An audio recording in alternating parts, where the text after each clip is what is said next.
Okay, here's another good little one to look at. This place, usual rising damp. It's been rendered externally with a very strong mix of cement-based render. It's also had the side of it rendered, which you can see here. Now, it's been a considerable amount of time that this has been in place, and it's actually, as you can see from all this spalled brickwork here on the pillar, it's actually driven the moisture up to this height.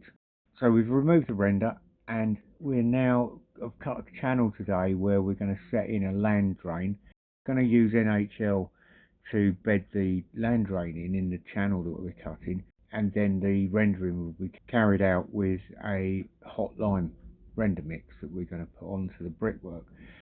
As you can see, the brickwork is so badly spalled now, trying to remove that render. So it's another good little one to look at for those of you who think you're just going to knock a bit of render off and point the brickwork up and it's all going to look brand new.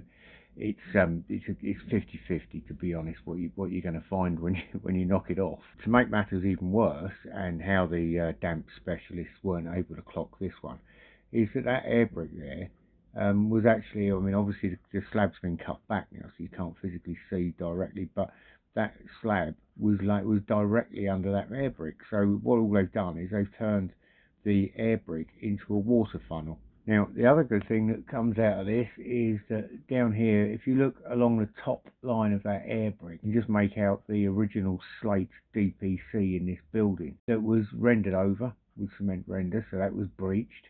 And also, in addition to that, they then thought it'd be, we'll just finish it off with a nice rendered plinth on top, until now, where we're going to actually save it and bring it back to what is always a beautiful old Edwardian home. It's just some little pieces of the plinths that I mentioned, which we haven't actually got off yet, but when we get round to excavating that area, we will take that lot off as well. Now, during digging it all out, what we started hitting was courses of brickwork. So we carried on digging and carefully digging, because I knew what we're to expect to find down there. And yeah, we've actually unearthed the original foundations of the building, and it's a really nice one to see, because we see photos, imagery and all that online of these brickwork stepped foundations that were quite normal in Victorian, Edwardian, even through to the 20s, but here we've found a real one, and it's nice to see it in situ. It's all in still good condition. There's no movement in any of that, despite the fact the amount of moisture that's travelled through the ground here. We're on a very steep hill here, very steep indeed, and yet it just goes to show again that the beauty of the lime mortar originally used in this brickwork hasn't failed.